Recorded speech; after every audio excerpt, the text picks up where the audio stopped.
Our wonderful Haley is on vacation for the next 2 weeks, so today rather than doing trainer talk, we are going to be doing volunteer corner.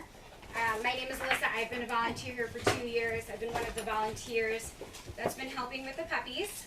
So today we're going to talk a little bit about the different ways that people can volunteer and contribute to the organization, both locally and if you're not in the Massachusetts area. And then we're going to do a little intro of the puppies. I know everyone's met them and been following them, but we'll do a little bit of intro on how I remember who's who. I know that's been a question in the past. How do we know who is who if they don't have on their color-coordinated collars?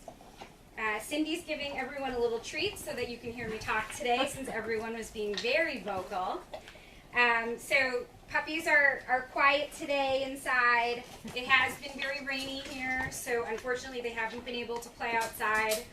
So a lot of playing in the pen today with the volunteers and playing with each other. I did want to talk a little bit about volunteering and the different ways that you can volunteer here at the Service Dog Project.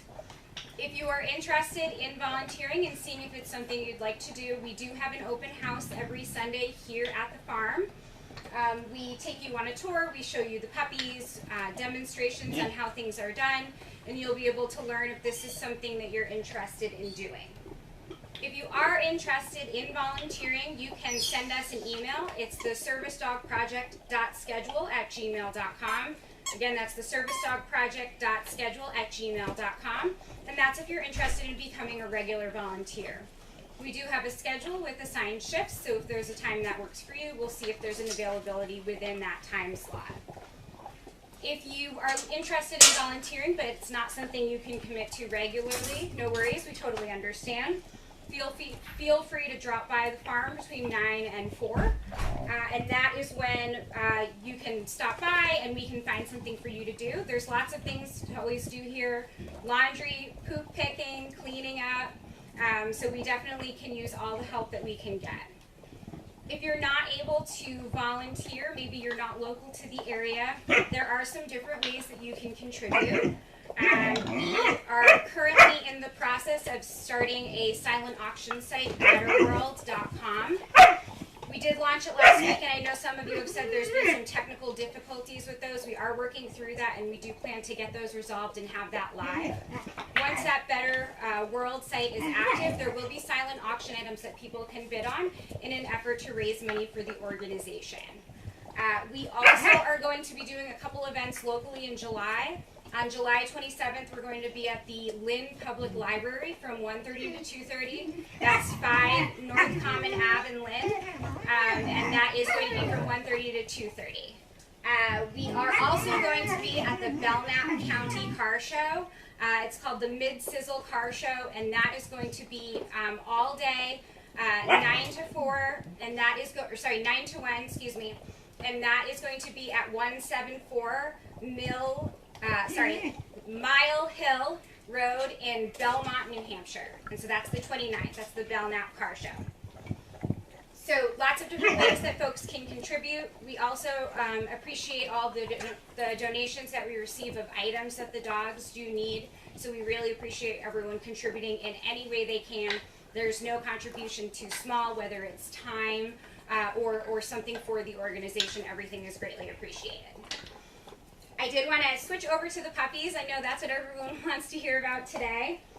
So busy day in ice today. As I said, it's very rainy. People can't get outside. The dogs are going to get wet.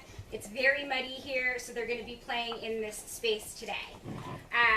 So again, I know we've had a few questions. How do we tell the puppies apart when there is not a color-coordinated collar like they had when they were very young? And I will tell you, it does take quite a bit of practice. It took me several weeks to learn who was who based on personality and markings. So today what I'll do is I'll give a quick intro of each of the puppies and the different markings that we use to sort of tell them apart. So right under my feet here, this is Mr. Dawes. Mr. Dawes is busy. You can tell that he is Mr. Dawes by his blaze. The other dogs that have the blaze, which is the stripe in between their eyes, are perfectly straight. Dawes is a little squiggly, so that's how we're able to tell him apart. Right in front of me here, this is Pearly. Pearly has a very, very wide blaze. She's sort of an easy one to figure out. Also very energetic and fun. And right next to her is her sister Poppins. Poppins has a very thin blaze and a half collar, which is this space right here. So again, pretty distinct markings. We've been very lucky with this litter that they all look relatively different, so they're a little bit easier to tell apart. Over here on the beds here we have Winnie. Winnie is a merle. You probably can't see her. She's a little bit out of frame. But Winnie is perfectly symmetrical in her markings on her face. So she has a light gray face and then black dots that are symmetrical across the front of her face. We have what we call the triplets, 3 black dogs, right? They look very similar. Over here in the corner, if you can see, we have Jet and Banks. Jet is a girl, Banks is a boy. They look almost identical, except they have a very small white dot on the side of their nose on opposite sides. Our other triplet, who is right behind me here, this is Derby. Derby is a little bit easier to tell apart because he does have a white muzzle with a bunch of black spots, so pretty easy to tell there. And let's see who else we have over here. Over in the corner here is Banjo. Banjo is another merle. You won't be able to see him. I think he's probably out of frame. But he's pretty easy to tell because he has a smudge right in between the middle of his eyes. So all gray with a black smudge right in the middle of his eyes. Down in front here, we have Bert. Bert is unique looking. He's also a merle. He has a black eye and a black back leg. So pretty easy to tell. And then somewhere here we have Alfred, right here. Alfred is also a merle, and Alfred has a perfectly white A on the front of his nose, and so we try to remember that as A for Alfred. Sugar is right in front of me here. Sugar has what we call a kiss me spot. So right in the center of her head she has a big black dot, and so she's probably the easiest to identify out of the group. And then we also have Boom back here. Boom is one of the largest puppies in the litter. He's sort of been consistently the largest, or one of the largest, since the beginning. Boom is very easy to tell because he is both a merle, he has a white blaze, and that goes down into a white collar. So Boom is the only merle that has that white collar, which makes him pretty distinct. Let's see. I think that's everyone, right? Anyone I missed? No. So everyone's busy with their treats right now.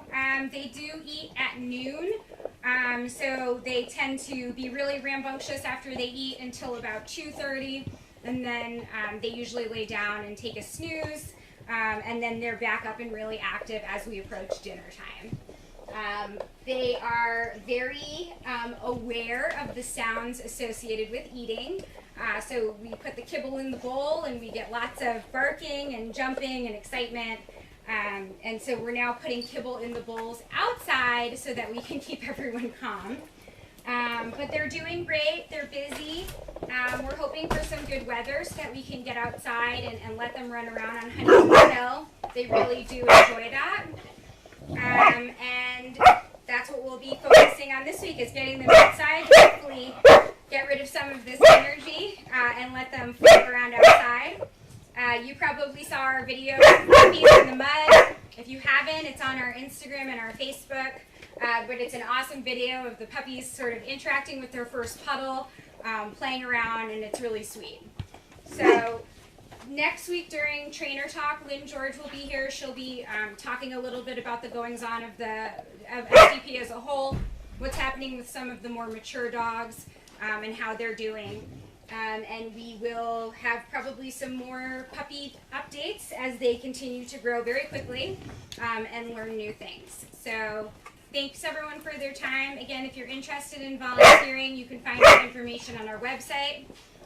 There is, no effort too small, no contribution too small. We really appreciate everything everyone does for us. It's the volunteers that make everything happen. So that concludes the puppies sign off, and we'll see you next week. Thanks everyone for listening. Oh, that sounded nasty. Uh-oh.